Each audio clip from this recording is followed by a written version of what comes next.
Çox qısa şəkildə İmam Səccad əleyhissalamın Məkarimul Əxlaq duasının bir cümləsini sizə deyib tərcümə eləmək istəyirəm. Ağa buyurur, Allaha deyir ki, "Vəstə'milni bima təsəluni qədən anh." Buyurur ki, o işlərlə məni məşğul elə, İmam Səccad deyir, məni indi dünyada o işlərlə məşğul elə ki, sabah qiyamətdə onlar barədə soruşacaqsan. Bir cümlədə gözəl söz deyir, sabah hansı suallar mənə verəcəksən? Axı biz hamımız bilirik ki, Allah bizim hamımızı sorğu-suala çəkəcək.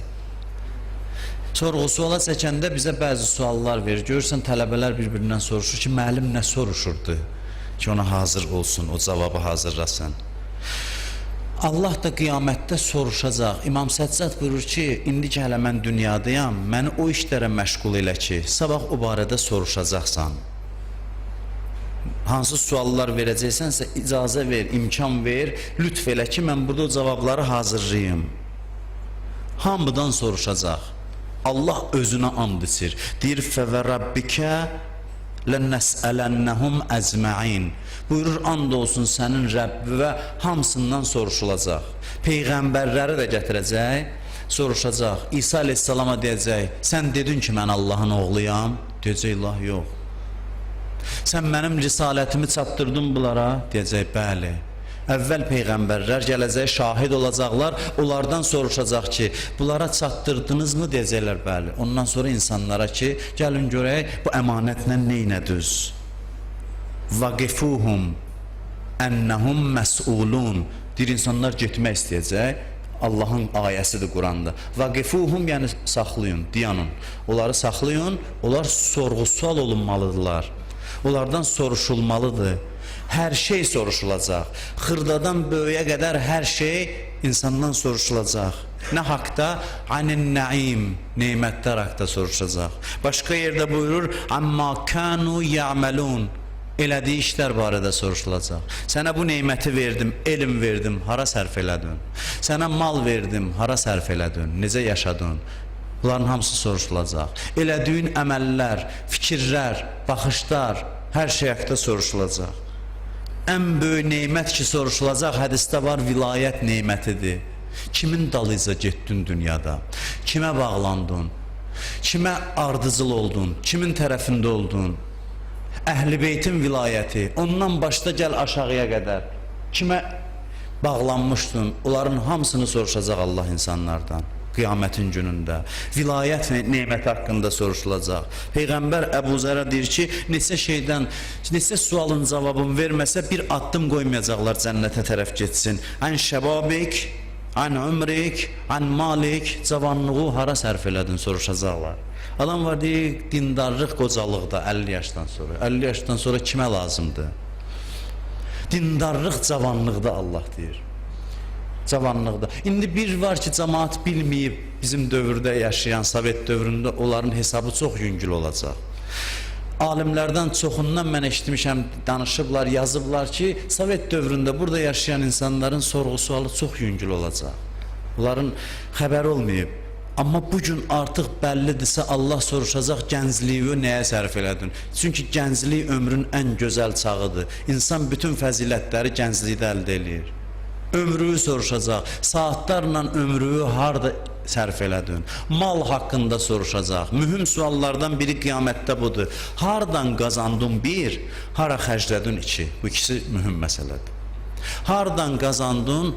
Gərək mənbəsi halal olsun. Haram mal girdisə evə, mədəyə, günə 1000 rükət namaz qıl, xeyri yoxdur. Malın xumsu verilmədi. Malda İmam Zamanın haqqı qaldısa, xumsun xüsusi ehkamı var ki, gedin risalələrdə baxın. Xums ürəyin istəyən yerə xərcləmək deyil. Xums Allahın hökmü ilə xüsusi hökmləri var ki, hansı gündə verilir, nə qədər verilir, kimə verilir, qarışdısa mala heç nə xarab oldu. Hər bir insanın özünün bir xums günü olmalıdır. Onu sərf eləməlidir. Bir hardan qazandın, bir də hara xərclədin. Ancaq özüvə, ailövə, yeməyivə, içməyivə, yoxsa bir Allahın dininə də nəsə kömək elədin. Yoxsa bir ehtiyaclı insanın da əlindən tutdun. Nə qədər insan səndən faydalandı? Bu sual olunacaq insanlardan.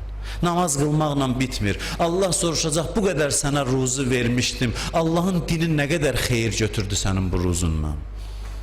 Allahın dininin işləri yerdə qala-qala sən pul üstə artırdın, getdin elə başqaları yaşayan məntiqlə yaşadın, amma namaz qıldın, işin bitdi, xeyr. Sənə verdiyim nemətləri hara xərclədin, kimə xərclədin, necə sərf elədin, onun da sorğu-sualını verməlisən. Və İmam Səccad deyir ki, indidən mənə kömək elə ki, o suallar çoxdur, mən onun üzərində dayanmıram, qiyamətin sualları çoxdur. Övlad haqqında soruşarlar ki, övladı necə tərbiyə elədin, hətta deyir, adını nə qoydun, onu soruşacaqlar. Övladın adı çox mühüm məsələdir. Çünki bu mədəniyyət adlar vasitəsilə yaşayır insanlar içində. Adam sevdiyinin adını uşağa qoyar. Ona görə deyirlər ki, gözəl adlar seçsin, Əhl-i Beytin adları olsun. Bunun qiyamət günündə hesabı var, sorğu-sualı var. Bu xırda böyük məsələlərin hamısı insandan soruşulacaq. Və sözümün sonunda bunu qeyd edeyim ki, Rəcəb ayının 27-si, səhv eləmirəmsə mən, bəli, iyun ayının 18-inə düşür. Rəcəb ayının 27-si, iyunun 18-i üzümüzə gələn həftənin birinci günü. Çox mühüm günlərdən biridir. Məbəs günüdür, böyük bayram günüdür. Məbəs Peyğəmbərimizə peyğəmbərlik verilən gündür. O gün ki, Peyğəmbərə birinci ayə nazil oldu. İqra bismi rabbikəlləzi xələq. O ayə nazil olan gün Məbəs bayramıdır. O günün həm gecəsi fəzilətlidir, yəni bazar günündən birinci günə keçən gecə. 2 rükətdə olsa namaz qılın, Peyğəmbərə hədiyyə eləyin və dua eləyin o gecədə. Və mən bunu vurğulamaq istəyirəm ki, Rəcəb ayında ən fəzilətli gün oruç tutmaq baxımından Rəcəb ayının 27-ci günüdür, Məbəs günüdür. O gün bir gün oruç tutmağın hədisdə var savabı 70 il oruç tutmağa bərabərdir. Bir gün oruç tutan elə bir 70 il oruç tutub. Həmin gün imkanınız olsa müstəhəb oruç tutanlar, müstəhəb kimin boynunda qəza orucu var, keçmişdən qalıb, imkanı varsa qəza orucundan bir gün tutsun ki, çox fəzilətlidir. O gün müstəhəbdir, çox salavat deyəsən və bir əməl də var, Peyğəmbər və Həzrət Rəsulallahın və Həzrət Əlinin ziyarəti var. İndi onu oxuya bilsəz, oxuya bilməsəz bilmirəm, məfatihdə var. Hər halda oruç tutmaq imkan qədərində Rəcəb ayının 27-sində çox təkid olunub. Allah bu ayın feyzindən bizi bir nəsib eləməsin.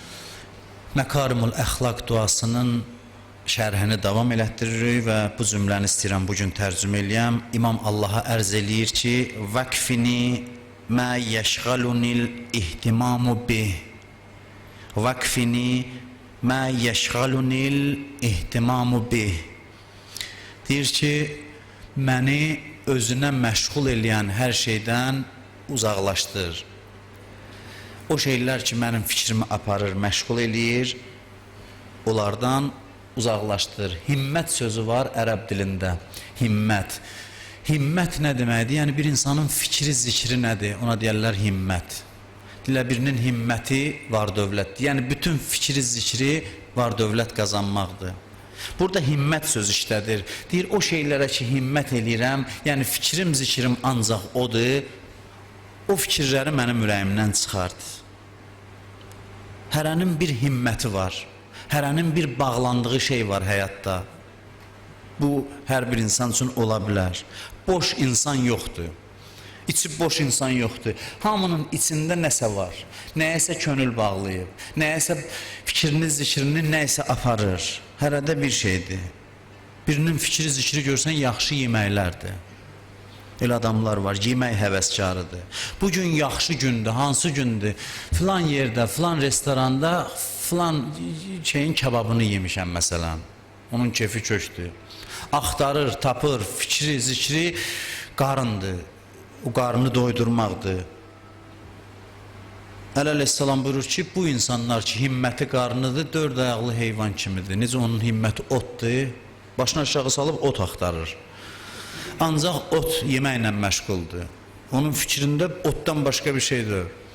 Bu insanlar əleyhissalam buyurur, belədir. Hədis olmasaydı, üzr istəyirəm, çox-çox üzr istəyirəm, bu sözü deməzdim. Əleyhissalamın sözüdür ki, kimin fikri, zikri qarnıdırsa, onun qiyməti, üzr istəyirəm sizdən, qarnından çıxan şeylər qədərdir. Bir insanın fikri, zikri ancaq mədəsidirsə. Biri bu şeylərə himmət eləyir. Bir insanın himməti görürsən, gəzib dolanmaqdır. Gün əla keçdi. Necə? Ürəyim istəyən oğlanlarla getdim, filan ürəyim istəyən meşədə oturdum, bayramdır bunun üçün.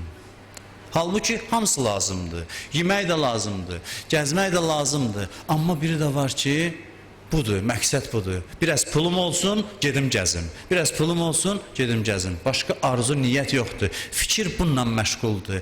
Himmət bundan ibarətdir. Bu bir cür bağlanmaqdır insan üçün. İnsan var, himməti puldur. Adam var, keyfi kök olanda mən şəxsən gözü yumlu deyərəm ki, bunun cibində pul var, bugün yaxşı qazanıb. Qanı qara olanda gözü yumlu deyərsən ki, bunun vəziyyəti pisdir bugün. Pul qazanmayıb. Sevinci, şadlığı budur. Cib dolu olanda xoşdur, şaddır. Belə deyək, nastroyenisi yaxşıdır. Cibi boş olanda qanı qaradır. Ən böyük himməti, ən böyük istəyi var dövlət əldə eləməkdir. Quran buyurur: La tulhikum emvalukum ve la avladukum an zikrillah. Quran heç vaxt demir pul qazanmayın. Deyir ki, pul və balalarınız sizi Allah'tan uzaqlaşdırmasın. Allah'ın zikrindən qafil eləməsin. Faydalı şeylər himmətə çevrilməsin. Cavanlar var, idmanla məşğul olur. İdman yaxşı şeydir, əla şeydir. Amma idman himmət olur, məqsəd olur. Gündə güzgünün qabağında dayanır, deyir görün məsələn, bugün vəziyyət necədir, sabah necədir? Bu insan üçün hədəf olarsa, himməti bu olarsa, fikri, düşüncəsi bu olarsa bu təhlükəlidir. Allah'tan qeyri hər hansı bir şey. Adam var, məqam xəstəsidir, vəzifə xəstəsidir. Sürünür, çalışır, bir yerdə məni vəzifəyə qoysunlar. Vəzifəyə də gəldi, çatdı, o hökümranlığını göstərməsi üçün ondan nəfəs alır. Hökümranlığını göstərmək üçün dərdən qabıqdan çıxır. Quran buyurur ki, qiyamət günündə belə deyir: Hələkə ənni sultaniyyə. Çatdığım məqam məni həlak elədi. Peşman olacaq. Deyəcək, kəş dünyada kasıb yaşayardım, heç bu məqamın sahibi olmazdım, amma Allahın yanında üzaq olardım. Süleyman Peyğəmbər də istədi. Süleyman Peyğəmbər də Allaha dedi, ilahi mənə hökumət ver, məqam ver, vəzifə ver, amma nə üçün istədi? İki Peyğəmbər var ki, məqam istəyib, maddi məqam. Bir Yusuf Peyğəmbər, bir də Süleyman Peyğəmbər. Biri şah olub, biri də Misirin əzizi olub, vəzir olub. Amma nə üçün istədi? Dedi ki, bunu sənin dinimin yolunda sərf eləyim. Bu məqamı haqqın yolunda sərf eləyim. Özü oruz olurdu Süleyman Peyğəmbər. Özü arpa çörəyi yiyirdi, evində qazanlar qaynayırdı. İnsanlar gəlib onun süfrəsinin başında otururdular. Bilmirdilər Süleyman özü acdı. O boyda imkanı ilə Davud Peyğəmbər gedirdi, zireh toxuyub satırdı. Zəhmət çəkirdi. Bunun üçün bu məqamı istəyir ki, o məqamı haqq yolunda sərf eləsin, Allah yolunda sərf eləsin, o mövqeyi Allah yolunda xərcləsin. Ona görə də insanın fikri nəyə məşğuldur, bu mühümdür. İnsanın işləməyi çox yaxşıdır, vacibdir. Ayə nazil oldu: Mən yəttəqillah yəcəlləhu məxrəcə və yarzuquhu min haysu la yahtasib. Ayə belədir. Kim Allah'tan qorxsa, Allah ona məxrəc verər, çıxış yolu verər. Və bilmədiyi yerdən ruzu verər ona. Sahabələr dedi, nə yaxşı, işləməyəcək biz. İşi gücü atdılar, gəldilər, oturdular. Dedilər, biz təqvalı olaq, Allah ruzumuzu gətirəcək. Peyğəmbər qəzəbləndi, minbərə çıxdı ki, bu nə ağılsız məntiqdir. Allah'tan qorx, ruzunun dalıca ged, Allah versin. Bekar adamın Peyğəmbər buyurdu, işsiz adamın namazını Allah qəbul eləmir. Əgər iş tapa bilir, tapmırsa. İş tapa bilir, tapmır, işləmir. Buyurdu ki, onun ibadəti qəbul deyil. Himmət nədir, bu mühümdir. Cümə surəsində buyurur ki, Ya eyyuhəl-ləzinə amenu, İzə nudiyə lis-salati min yevmil cumu'a, fəs'av ilə zikrillah və zərul bəy'.